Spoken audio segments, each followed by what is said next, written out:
आप देख रहे हैं ओपन बुक भारत। बरखोला में बकरी चोरी के आरोप को लेकर तनाव, आरोपी की गिरफ्तारी की मांग। बरखोला विधानसभा क्षेत्र के नीलसण इलाके में लगातार बकरी चोरी की घटनाओं को लेकर तनाव बढ़ गया। नीलसणा मॉडल कॉलेज के आसपास के क्षेत्र में कई परिवारों की बकरियां चोरी होने की घटनाओं पर स्थानीय लोगों और स्वयं सहायता समूह की महिलाओं ने नाराजगी जताई है। स्थानीय लोगों का आरोप है कि राज्य सरकार की आर्थिक सहायता से बकरी पालन कर आत्मनिर्भर बनने की कोशिश कर रहे हैं। स्वयं सहायता समूह की बकरियां एक के बाद एक चोरी हो रही हैं, जिससे उनकी आजीविका संकट में आ पड़ी है। स्थानीय सूत्रों के अनुसार 23 जुलाई को जटाय शब्दकर नामक व्यक्ति की बकरी गायब होने के बाद यह मामला सामने आया। इसके बाद आसपास के इलाकों में बकरियां काट कर मांस बेचने के आरोप भी लगे हैं। 25 जुलाई को स्थानीय निवासी सुब्रत दास के खिलाफ बरखोला थाने में लिखित शिकायत दर्ज कराई गई। शिकायतकर्ताओं का कहना है कि शिकायत दर्ज होने के बावजूद अब तक आरोपी को गिरफ्तार नहीं किया गया है। पुलिस की भूमिका पर भी स्थानीय निवासियों ने नाराजगी जताई। स्वयं सहायता समूह की महिलाओं और गांववासियों ने पूरे मामले की निष्पक्ष जांच कर असली दोषी की पहचान करने, आरोपी को जल्द गिरफ्तार करने और कानूनी कार्रवाई करने की मांग की है। उन्होंने चेतावनी दी है कि अगर जल्द ही कारगर कदम नहीं उठाए गए तो आने वाले दिनों में बड़ा आंदोलन खड़ा किया जाएगा।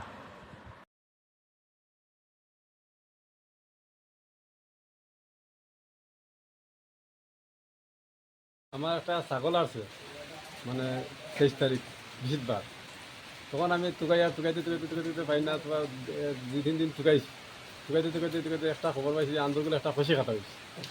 খসি কাটা হয়েছে তো আমি যেমন আমার টুকাইতে গেছি গিয়া ওই যে ষোলোর বাড়ি পয়লা গিয়া খবর লইছি। তো এইখানে খসি মাংস আধা কেজি মানে দিছে বনয়া নিয়া, তো দিকে বনয়া নিয়ে দিছে, পয়সা হেয়াও নিছে।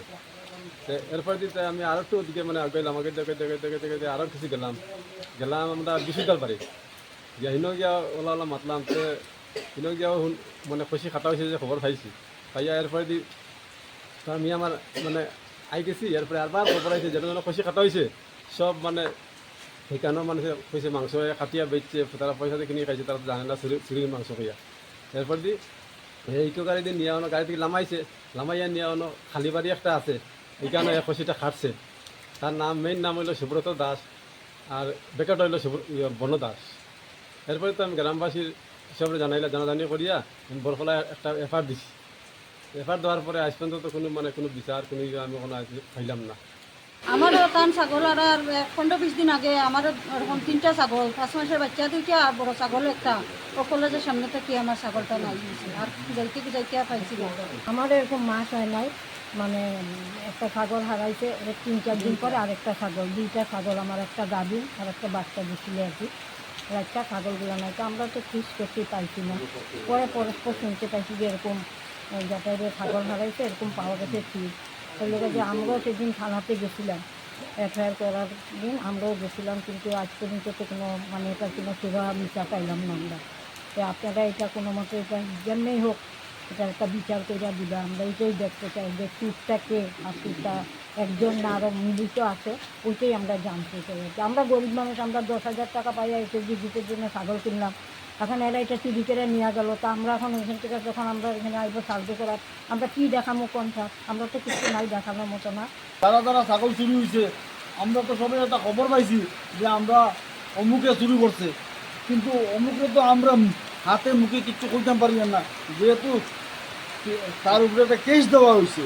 এখন থানায় তারে কিনলে গিয়া অ্যাকশন লয় না, বা আমরা কোনো আগামাতা পাইয়ান না যে চুর জানিয়েও থানায় কিনলে কি তার অ্যারেস্ট করা হয় না।